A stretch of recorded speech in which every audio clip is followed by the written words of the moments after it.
Up, everybody, and welcome to the Wait What Are We Talking About podcast, episode 194. My name is Bret, aka Enigma9011, and you can catch this podcast live over on twitch.tv/Enigma9011. You can drop a follow over there. You'll get notified when we go live. Join the chat, all the fun and discussion over there. But if you can't catch live, that's a-okay. Go over to YouTube and podcast services the very next week, where it's broken out topic by topic and put as one big video in MP3 for your amusement on the following Friday. Last but not least, any way you can support the show, like, share, subscriptions, reviews, whatever it is. It may seem small, but does help the channel grow. So if you take the time to do that, we would love and appreciate you for it. So, jumping into topic one today, we're going to be talking about Extra Life as of recording.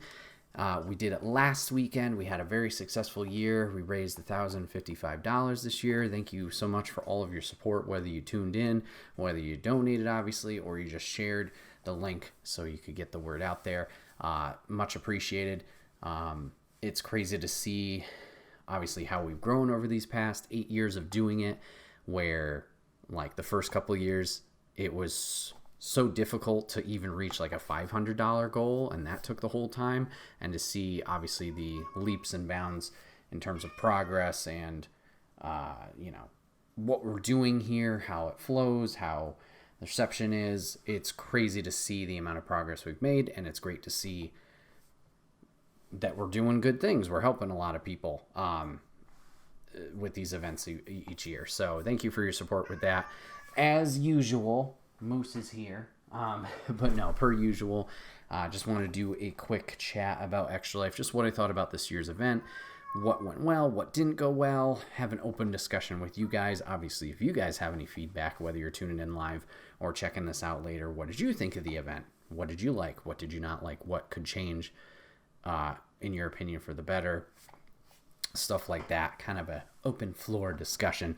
But let's jump on into it with the first big change of this year was the schedule difference. So in years past, over the 8 years we've done it, we've done a Saturday 12 noon until Sunday 12 noon, where we'd have guests come over from like 12 to midnight on the first leg of it, do games there. More recently, starting at midnight, we'd do some online games with some out-of-town friends for a little while. Then it would go through the late wee hours of soloness, joined by a lady and the parents back in the morning, and kind of hit the tail end there. This year, we decided to take a gamble, try something different. So we went Friday night, 8 p.m., until Saturday night, 8 p.m., and that was our 24-hour span. So the thought there was get the tough part out of the way of the solo wee hours slog, I guess you could call it, and then jump into on the later half with friends coming in and have them, obviously them being fresh, have their energy kind of help guide us to the end and have a more high energy conclusion in comparison to the previous plan.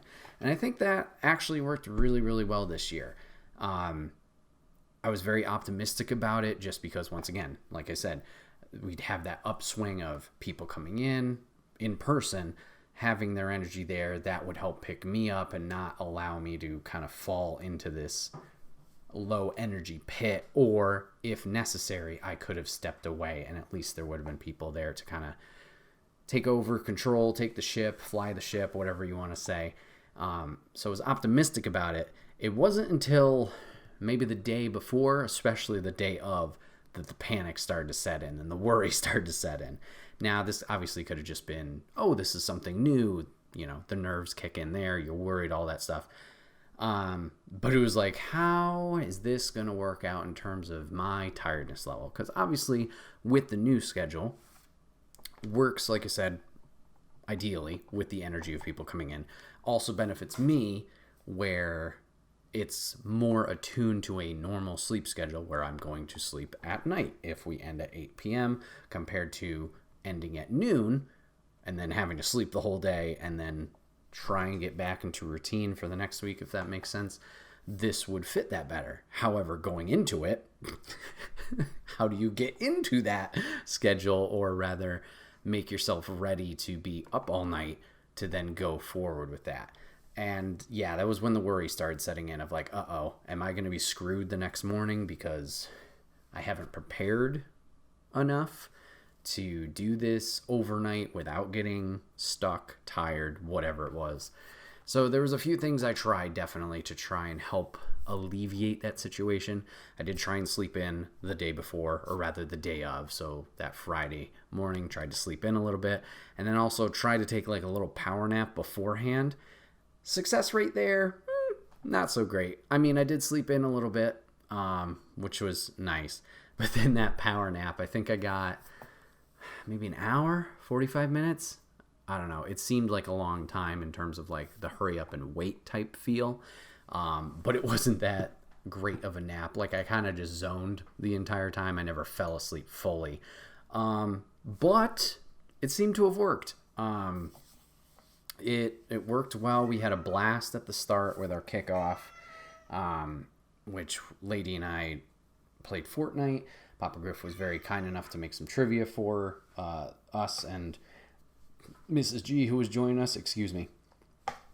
And then when it got into those later hours, we still did the Crazy Among Us group of the out-of-state friends, which kudos to them for popping in. I know we had a lot of invites out there, but the people who showed up, MVPs, I appreciate them taking the time out of their days, especially with it being a later schedule. So we jumped to that, and then when it got into the solo hours, wasn't all that bad. I think we hit a little bit of a rough spot around like the 3 to 7 a.m. block, which makes sense. It's late. We hit a bit of a rough spot there, but I didn't really need, quote unquote, anything or turn towards like the caffeine until like 6 a.m.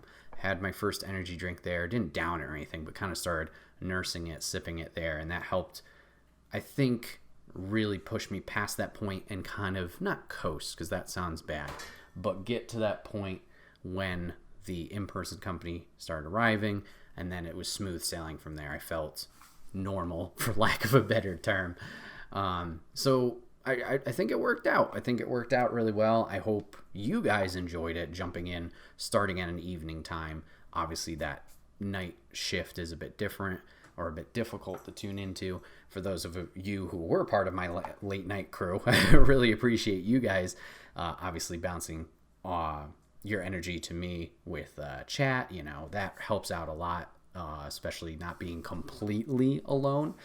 So I had a few late night warriors who stayed up with me, so I appreciate them heavily for being the support during that time. And then when the morning hours did roll in, and eventually those afternoon hours, it was smooth sailing from there. Had a great time. Loved seeing everybody who was able to come and join us and play all the crazy and wacky games. So I think, at least obviously off the 1 year we've done it, I think this might be a good schedule to try and think of going forward. Like I said, it's helpful in terms of a normal routine, getting back into it, not being quote unquote dead the next Sunday before going into work. This seemed to work out. Still had a lot of tiredness coming out of it, and that could just be me and my wacky sleep schedule. Not sleep schedule, but how I sleep. Might not be getting the best sleep around, but overall I think it worked out, and those close to me who were planning the event seemed like they liked it too. So we'll see. Maybe that'll be what we do going forward. I still think there's areas for me to improve, which I guess we'll kind of get to as this discussion rolls on. But schedule-wise, we kept it pretty much the same in terms of games, even with the swapped schedule. So, like I said earlier, we jumped into Fortnite first. So it was the fun, chaotic energy there of just any battle royale. But Lady and I jumping into that, we had a good chat as well. The trivia, like I said, MVP Papa Griff for that, for making it. Just the idea he had on his own, putting in the time to making it. Just was a blast to have that element of the quiz show with the donations, that whole thing. It was a lot of fun. So maybe we can make that. I don't know if we want to make that a staple every year, just because that's I need to give that work to him. I can't just be like, oh yeah, make me a quiz. That's going to be a little bit, takes up energy and time on his part. But it was a good addition. Maybe that's something going forward we can keep doing or bring back every once in a while and try and do. Among Us group, like I said, crushed it. That kind of flew by. We did go a little bit overtime, but I think that's something Planning wise, I had a little bit of frustrations with, not to be negative, but like I said, a lot of invites went out, a lot of responses came back, and then to have only some of those responses there, neither here or there. It was a fun time. The group that we played with, we had a lot of new people in there too. Shout out to Seven popping in, Connor and Shay popping in for the first time on stream. They really added a lot to the game. So jumping into Among Us, I think this was the first time I've played it since last year's Extra Life. Jumping back into that, and it was fun. And hide and seek, that chaos is always amazing. So great time there. And then the wee hours, instead of making a hard, definitive plan like I have in the past with like, this 2-hour block is this game, this 2 hours this. For the late night hours, I tried to keep it variety filled just in case I wasn't feeling a game, to try and help that energy level too, so it wasn't like, oh, I'm bored of this game, that's going to bring down my energy level, now I'm going to start feeling sleepy. I felt with the variety that would help, and the first 2 games honestly knocked it out of the park in terms of like keeping the energy up too. So we started with Spin Rhythm XD, which shout out to 6-1 Indie because they did it on their Extra Life. And I had no idea about the game until they played it, but it's essentially a DJ Hero, DJ set Guitar Hero rhythm-based game on the Nintendo Switch. I think it's on Steam as well. A lot of fun with that one, just jamming out to the tunes. Like I said, keeping that energy going from there, of that party mindset. And then speaking of parties, we jumped into a new Battle Royale that just came out from an indie dev. I'm sorry, I can't. Well, no, it's Team 17 who published it. I don't know who developed it. But Headbangers Battle Royale. It's on Game Pass. I believe it's on PlayStation and other platforms as well, but we played on Game Pass. But it's essentially pigeons, and there's 30 players, 4 rounds, and it's all these rhythm-style mini-games. So you do 4 of them trying to be the last pigeon surviving, and there's silly gimmicks that are happening the whole time. You can get bonuses to try and mess up other players, put things on the screen, or mess with the audio. But the game was very entertaining. There was, I thought, like, how can you make a variety of mini games with just this rhythm game mechanic? But they did a very good job. So getting up and around, kind of dancing around with the stupid rhythms that they were doing in the mini games that they have, it was very entertaining. And that chunk of time that I decided to play that really flew by. I think we got 2 wins. Yeah, 2 wins over the night. So that was exciting as well, just to know, oh, I'm actually doing well, and to see the progress as well of like, oh, the first game we only made it 2 rounds. See that over time we got better and better at it in such a short time. It was a lot of fun. I would highly recommend that game, especially if you like the Battle Royales, but you don't like the shooter aspects. Like if you like more of the, Tetris 99, and I think there was a Pac-Man one, Pac-Man 99. Things like that, where it's not bang, bang, shoot, shoot, loot, loot, wait, all that stuff. This was something fun. They're quick, shorter games, and the nice thing about this one, too, is even if it didn't fill up with a full party of 30, it would fill up with bots. So, yeah, the first rounds are a little toss away, but at least it wasn't you're sitting there, similar to other online lobbies, waiting until the party fills up. You could get into it. It wasn't that much of a hassle. And it was competitive, but fun. Good stuff there. After Headbangers, we jumped into Tony Hawk Pro Skater for a little bit. Been kind of on a kick on that outside of stream, just playing that, jumping around. So we did that for a little while. It was fun. Didn't keep the energy up though, so that's when I started to notice a little bit of dip and a little bit of a struggle.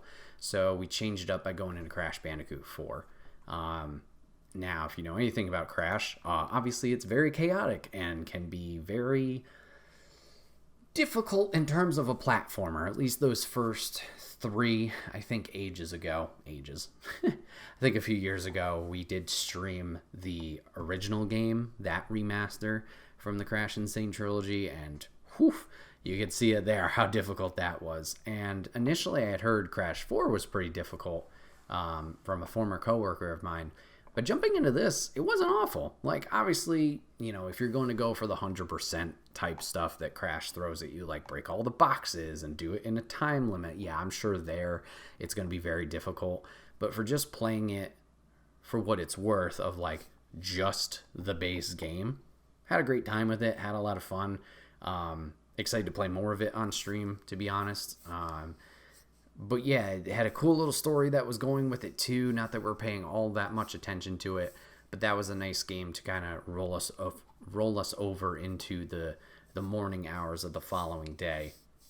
And I believe Crash was the last game I had played. I can actually check here because I have all the footage saved. Maybe if I look in the right spot. I think it was the last game before Lady had made her return. Oh, that's a lie. No, we played one more before Lady popped in. Lady was back at this time, but we decided to take a little bit of a break in terms of playing stuff, and we just kind of watched some WWE 2K matches. We did some simulations. We had Survivor Series that weekend, so I set up those matches, the War Games matches, and the single title matches. We did those, we simulated, and we talked about it. And then we did a really fun Royal Rumble. Threw in a bunch of characters and wrestlers that Lady knows, so we were able to, talk about those. We had like 3 or 4 John Cenas in there, so we had a blast just commentating about how they were fighting each other. So that was a fun little break hiatus that obviously I wasn't playing something, so I didn't have to be actively engaged in that. But after that, we jumped into WarioWare Move It. Similar to WarioWares of the past, we played Get It Together the previous year. And Get It Together was a lot of fun. That was more of rapid pace in terms of the characters changing, and each of them have different like mechanics and move sets that you got to learn on the fly and do the mini games with. This was more of a callback to the Wii version. I think it's something WarioWare, I don't recall, but the Wii version where you had the Wiimote and you had to hold it in certain positions, whether it was like a broomstick or an elephant like trunk or whatever it is. This was more akin to it in terms of the move controls. So they used the Joy-Cons in different positions. You had to quickly get to position and then do the quick little mini game to progress through the story, the mini game, whatever it was. And we had a blast with that. Motion controls always are kind of hit or miss if they're going to activate, but we had a lot of laughs, especially for the goofy ones where you're squatting or you're doing a dance for some reason. That was a fun one. I look forward to playing more of that, either on stream or off stream with friends and family. And then the sensation that's sweeping the nation. We had a little bit of a transition here with Fruit Game making an appearance. Suika Game, Lady was kind enough to take over the stream for a little bit as I stepped away, so she played some Fruit Game, kind of chilled with chat and you guys, and then we got our buddy Nolan addicted to it, so Fruit Game is just taking over the world as it was already. And then we jumped into the multiplayer games where we had the the people who are local who were able to make it. So we had Killer Queen Black, which I had a lot of fun with. I haven't played it since 2016. Early on, took a little bit of while for, obviously people getting used to a new game, all the different win conditions, whether it's the military or the economic or the snail, which snail was very popular. Took a little while to get into it, but once we kind of got the ball rolling and we're off to the races. Very competitive, a lot of fun. I'd be interested in bringing this back next year, maybe doing it a little bit later when we do have full teams and could do 4-on-4. I think that'd be a lot of fun. And like I said, it's difficult when it's a new introduction for everybody to pick it up quickly. Like we had it in a 2-hour block. To have that first hour be a learning curve and then to go into it, you're not going to get the competitiveness that you would for your next game, which was also simpler, but we had Spider Hack next. So Spider Hack, I believe, came out this year or last, but it's essentially multiplayer spiders swinging around with guns, explosives, and lightsabers seem to be the primary weapon. You're just doing elimination style. This was going to be our Extra Life tournament for this year. So we did a while where we were just all getting used to the game, playing casual games, and then we jumped into the tournament itself.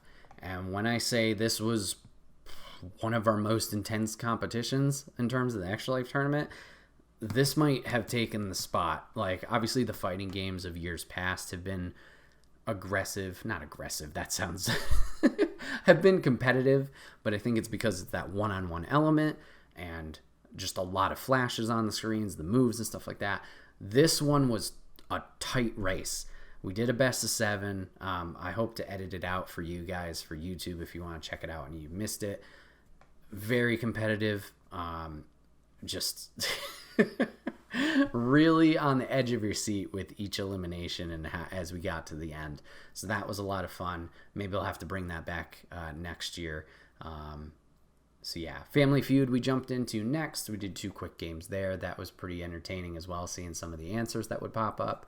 Ultimate Chicken Horse made its return after many years for kind of a little dinner intermission game as we swapped out. And then we ended with Jackbox as normal. Jumped into the new Jackbox, Jackbox 10. And then we did some trivia of the old ones, wrapped up with some blather around.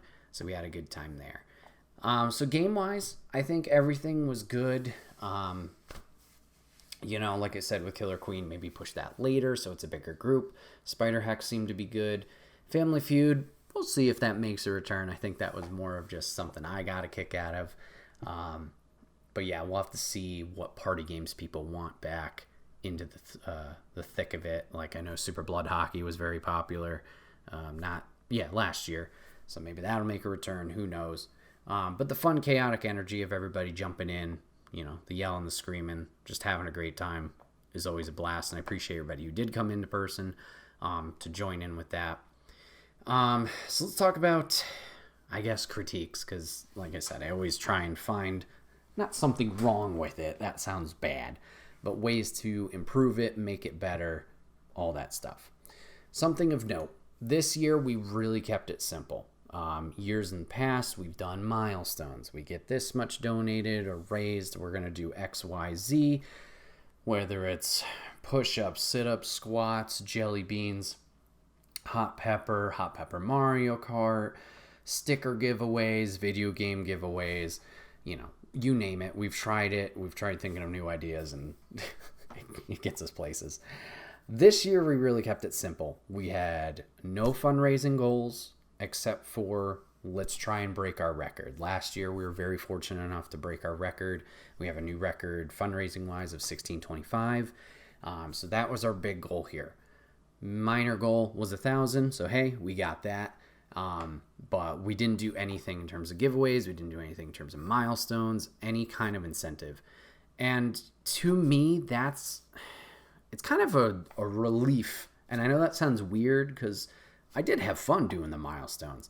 But man, it is tough to think of new things each year and be creative enough to be like, what's incentivizing?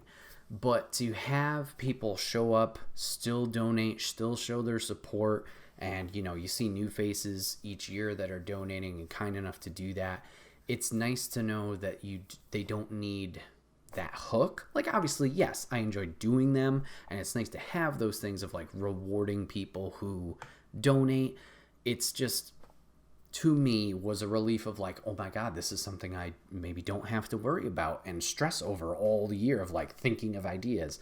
To have people still come out, people still donate, still give to a good cause, help out the kids, was very nice. So just a small note there of maybe that's not where I put my energy. Maybe I put my energy into other things to improve those, whether it's the audio, the visuals, promoting the event, stuff like that. Those are the areas that are more important than, okay, let me sit here and stew about ideas of what milestones we can do. So that was just nice. It was nice for me. Like I said, still fun to do. Maybe they'll make a return.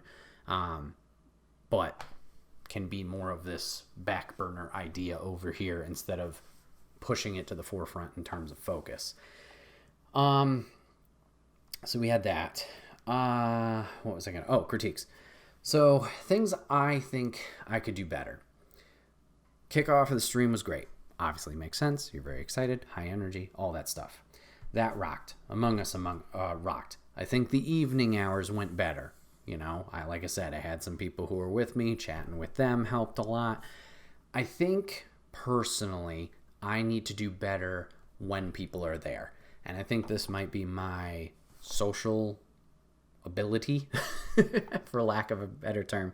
I need to be more on at that point, I feel. Now, I get it. You've been up all night. You've been up, the day before. Totally get that. I don't know. I feel like I need to talk more, interact more, be just more part of everything. I feel like I definitely took a back seat in a lot of this. Now, I know you're like, Bret, you talked about this in the beginning. That was the point of all the people being there. You could take that back seat.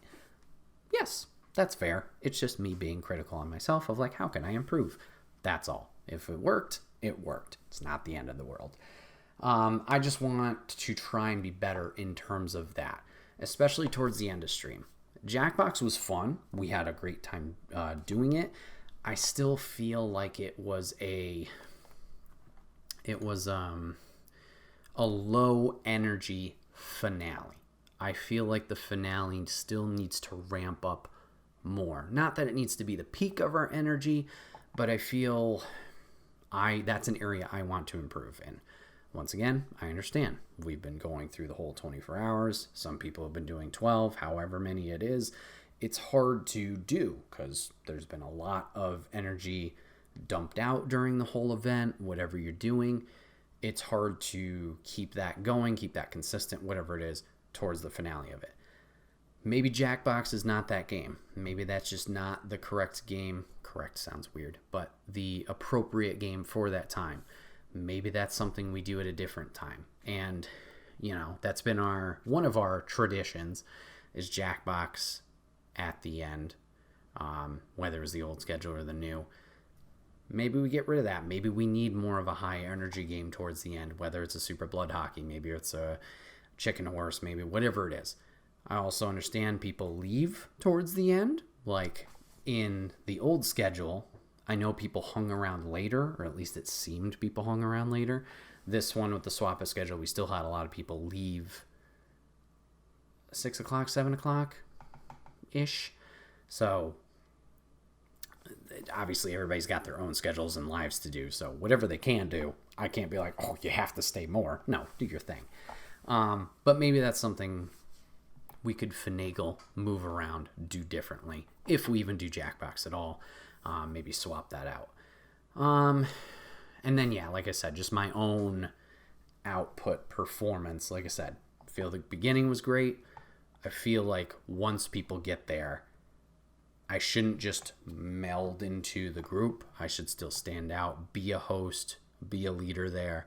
Not that I need to be in everybody's face being like, you guys should donate, you guys should do this, blah, blah, blah. But at least be more interactive as a host, bring people in who are watching the stream, chat with them, interact with them, make sure they feel involved and not just, I'm sitting here watching something. Very grateful to everybody who did tune in. I hope you had a great time. Open to feedback from, anybody who was there in person, who was online, who watched it, who watched the VOD, whatever it was. I want to hear back from you guys too. What did you like? What did you not like? And yeah, it's weird, but I'm already looking forward to the next one. Obviously, we have a lot of time before that. I say it every time, but I should start planning earlier. We'll see. Everybody says things, and that's a matter of follow through. But yeah, I was really happy with how this year went. Like I said, we did a great job in terms of raising a lot of money to help out the kids. I think the new schedule went very well in terms of just new water or new ground untraveled, undiscovered. I'm rambling at this point. And yeah, I was really happy once again that we got people involved in-state, out-of-state. Very fortunate that I have those groups there that are able to hop in, support, and are willing to do it as well. It just means a lot. It means a lot that it's not just me doing this thing. It's a lot of people lending their support. I can't thank them enough for that. So once again, if you donated, you spread the word, you tuned in for however long you did, thank you. I appreciate you guys doing that and supporting us with us doing these for the past 8 years. If you guys missed out on this year, no worries. There's always next year, year 9. So yeah, just, mark it in your calendar sounds weird, but we have been doing it every Thanksgiving weekend. So if you want to plan ahead, you can tune in then. You can have some fun with us here during that time, and you can help support a great cause. But yeah, that'll wrap up topic 1.